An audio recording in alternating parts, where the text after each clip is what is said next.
What happens when a simple act of kindness turns your world upside down? An unexpected knock on the door. Two lawyers with a folder stamped with her name. Just an hour ago, Laura had dropped off food and presents to a lonely elderly man on Christmas Eve, expecting nothing. She never imagined that one act would change her life forever. Welcome to Untold Narratives.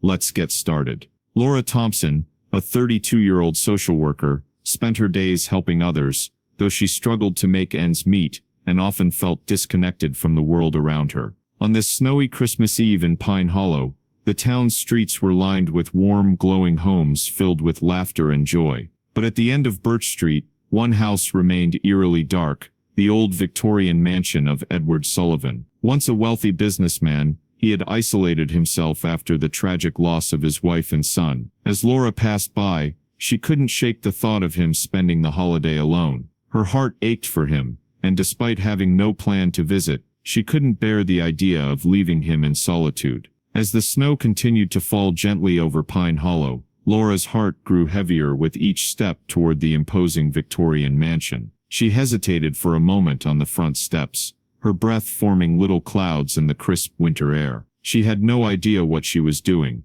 just a small act of kindness, a fleeting thought that she couldn't ignore. Taking a deep breath, she knocked on the heavy wooden door. The door creaked open slowly, revealing Edward Sullivan, hunched slightly in his coat, his tired eyes scanning her face with an unreadable expression. The years of grief had taken their toll, and he looked every bit the isolated figure she had imagined. "Can I help you?" His voice was flat, detached, a man who had long stopped hoping for anything. Laura smiled gently, holding up the bag she had brought along. "I brought you some food, cocoa, and a small gift. I know it's not much, but no one should be alone on Christmas." Edward glanced at the offering, his hands tightening on the doorframe. His hesitation was palpable, as if he wasn't sure whether to let her in or send her away. After a long pause, he stepped aside, the door creaking as it swung open, reluctantly allowing her in. "All right," he said, his tone softer than before. "Don't freeze out there."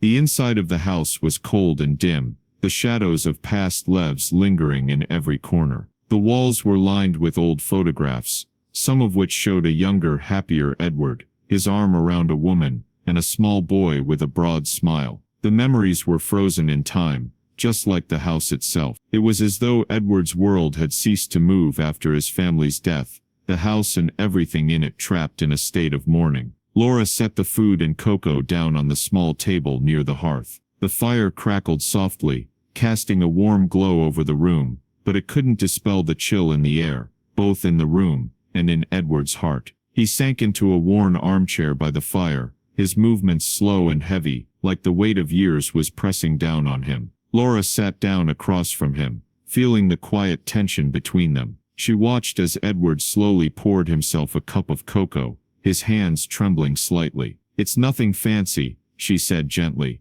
trying to ease the silence. "But it's warm." He didn't speak at first, merely taking a sip of the cocoa. The warmth seemed to bring him some small comfort, but his eyes remained distant. Finally, after a long pause, he let out a heavy sigh. His voice cracked slightly when he spoke, as though the words had been buried for too long. "My wife Sarah, and my son Timothy, they died years ago," he said, his voice barely above a whisper. "It was a car accident, they were gone in an instant. And I couldn't bear it. I couldn't stand to be around anyone anymore. I lost everything that mattered." Laura's heart ached for him. She'd seen the pain of loss in so many others during her time as a social worker, but there was something different about Edward's grief, something deep and all-consuming. "Edward, I'm so sorry," Laura said softly, her voice filled with empathy. "I can't even imagine what that must have been like for you." He nodded, his eyes distant, as though the memory was still too painful to fully confront. "I tried to keep going, but it wasn't the same. Everyone left. The business I ran, the people I once knew, they all vanished. When you're wealthy, people are only around for what you can give them. Once it was gone, I was just nobody." Laura sat back, letting his words sink in. She understood better than most how people could fade away in times of loss. She had crossed paths with so many individuals who had been abandoned, forgotten, their pain left to fester in silence. But Edward's isolation was different. It wasn't just physical solitude, but emotional death. He had shut himself off completely from the world. A man who had once ruled with power now locked in a mansion full of memories, unable to move forward. I can see that, Laura said quietly. But that doesn't mean you have to face it alone. Edward's eyes flickered toward her, a brief spark of something like hope or recognition. But it quickly faded as he looked away again. I've been alone for so long, Laura. I don't know how to change that. I don't know if I even want to. Laura's heart tightened. She could feel the weight of his words, the burden of years spent grieving and cutting himself off from the world. She had no magic words to make the pain go away, but at least she had been able to offer him a small gesture of kindness, something to remind him that he wasn't invisible, that he mattered, even if only for a few moments. They ate in silence, the only sounds the crackling of the fire and the occasional clink of silverware. Laura noticed how Edward's demeanor seemed to soften as he ate. The tension in his shoulders eased slightly, and the sadness in his eyes, though still present, seemed less heavy. When the meal was finished, Laura slid the small gift she had brought toward him. He stared at it for a moment, his brow furrowing in confusion. "What's this?" he asked, his voice guarded. "Just a little something I thought you might like," she said, offering a gentle smile. He picked up the box, studying it carefully before setting it aside. "You didn't have to. I'm not used to people thinking about me." Laura shrugged, her smile softening. "Well, someone should." As the clock ticked closer to midnight, Laura realized it was time to go. She stood, feeling a quiet satisfaction, knowing that for a short while, she had made a difference in his life. If only by showing him that he wasn't forgotten. Edward's voice stopped her before she reached the door. "Miss Thompson," he called softly. She turned to look at him, her hand on the door. "Yes, thank you," he said, his voice low but sincere. "Merry Christmas." Her heart fluttered at his words. "Merry Christmas, Mr. Sullivan." With that, she stepped out into the cold night, the snowflakes falling softly around her. She walked home with a quiet sense of contentment, feeling as though she had done something small but meaningful. Perhaps Edward wouldn't change overnight, but for a few hours, he hadn't been alone, and that was enough. But as she walked through the streets of Pine Hollow, unaware of the events about to unfold, she had no idea that this act of kindness was about to turn her life upside down. An hour later, Laura walked home through the quiet, snowy streets, a warm glow spreading through her chest. She had no expectations for the evening, but she felt good knowing she had made a difference, however small, in Edward's life. Perhaps, just for a little while, he'd felt less alone, but the peace of the night was shattered when she reached her small apartment. As she pushed the door open, a sharp knock echoed from the hallway. She froze. Who could it be at this hour? A flash of unease swept over her as she walked cautiously toward the door, peering through the peephole. Two men stood outside, dressed in dark suits that screamed official business. Her stomach twisted as she pulled the door open, just enough to see their faces. "Miss Thompson?" one of the men asked, his voice polite but firm. "We're here on behalf of Mr. Edward Sullivan." Her heart skipped a beat. Edward? She had just left him, and now so soon? 1,000 questions filled her mind, but she focused on the men in front of her. "I'm David Lawson," the other man said, holding up a thick envelope. "Edward has asked for you to come see him urgently. It's a pressing matter." His calm tone did little to ease her growing confusion. "Why would he want to see me?" she asked, her voice tinged with concern. "We just spoke a little while ago. Everything seemed fine." David's eyes flickered with something unreadable, but he maintained his composed demeanor. "Mr. Sullivan is fine, Miss Thompson, but he insists it's important. He asked for you specifically." Laura hesitated. The night was late, and she had no idea what could be going on. Why the urgency? Why her? Despite the unease swirling in her chest, she could sense that this was no ordinary request. She had no choice but to follow them, though her mind was already racing with possibilities. She quickly grabbed her coat and followed them out into the snowy night, her thoughts whirling. What did Edward need? Was something wrong? The drive to Edward's mansion felt endless, the sleek black sedan cutting through the empty streets of Pine Hollow. The landscape, blanketed in snow, looked eerily quiet. Laura's heart raced as the mansion came into view,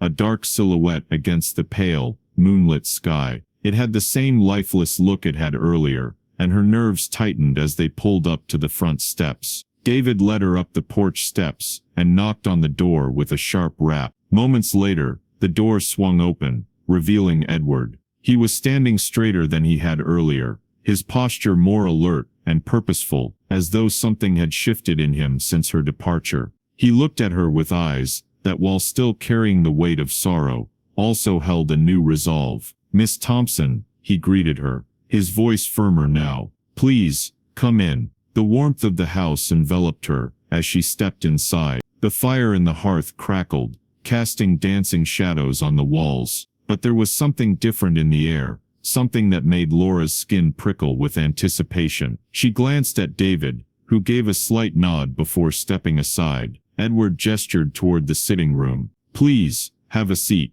he said, his tone more serious than before. Laura sat down slowly, her pulse quickening. The room felt heavy with unspoken words, as Edward took a seat across from her, his hands folded in his lap. "Thank you for coming so quickly," he began, his voice steady. "I'm sure you're wondering what this is all about." Laura nodded, still trying to piece together the strange events of the evening. "I don't understand, Mr. Sullivan. We just spoke, and you seemed fine." Edward sighed deeply, his gaze shifting away for a moment, before meeting hers again. "I haven't been fine, Miss Thompson. For a long time now." There was a long pause, and Laura waited for him to continue, sensing that something important was coming. "I've been ill for a while," he finally said. "Terminally so. I'm running out of time." His voice was soft, but the weight of his words hung in the air, like a dense fog. "I've spent years trying to prepare for what's coming, but there's something I've never been able to settle. Who should inherit what I have left?" Laura's breath caught in her throat. She had suspected something was wrong, but this, it was more than she could have imagined. Edward leaned forward, his eyes locking onto hers. "The truth is, I have no family left, no children, no relatives to pass anything to, and I've been too distrustful of people to leave it to anyone." He let out a bitter chuckle. "But there's one person who's shown me more kindness than anyone in years. Someone who didn't ask for anything in return. You." Laura blinked, feeling a deep confusion settle in her chest. "What are you saying, Mr. Sullivan?" He looked at her with intense sincerity, the resolve in his eyes cutting through the years of grief and loss. "I'm giving it all to you," he said simply. "Everything I have. The estate, the property, the wealth, over $70 million worth of assets. It's all yours, if you'll accept it." Laura's head spun. "What? No, this can't be right. You don't even know me. We had dinner for a few hours. I'm just a social worker. I can't." Edward raised a hand to stop her. "That's exactly why, out of everyone who's crossed my path, you're the only one who gave without expecting anything. I've lived a life full of people who wanted something from me, but you didn't. You didn't ask for anything, not even gratitude. You just wanted to make sure I wasn't alone." Laura was speechless, her mind racing with disbelief. She shook her head. This is insane. I can't accept this." David, who had been standing silently by the door, finally stepped forward.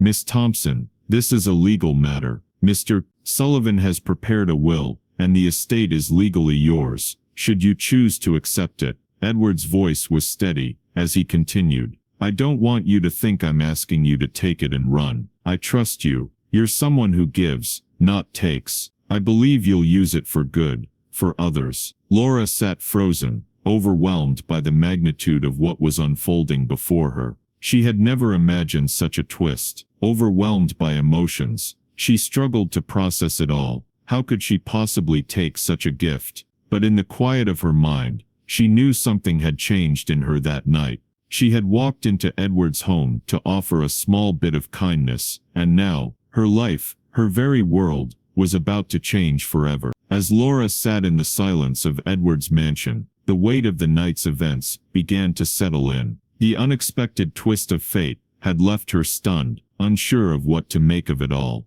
She had only gone to Edward's house that evening because her heart told her to. A simple gesture, a meal, some cocoa, and a small gift. Nothing more, no expectation of anything in return. Yet here she was, the recipient of an unimaginable gift. She reflected on the quiet moments they had shared earlier, when all she had wanted was to offer a bit of warmth to a man who had spent years alone. She hadn't gone there for any reward, and yet, her selfless act had been recognized in the most unexpected way. It wasn't about the money, or the estate. It was about the recognition of kindness, the acknowledgement of something pure in a world that often felt cold and indifferent. Laura realized that even the smallest acts of goodness could have far-reaching effects, even if they never seemed to be reciprocated. The world might be full of pain and loss, but kindness, she now understood, always finds its way through. It doesn't always come back the way we expect, but it always matters. Sometimes, she thought, the kindness we give away, even when it feels small, can come back to us in ways we could never have imagined. And with that, she felt the weight of the world shift slightly, her faith in humanity restored.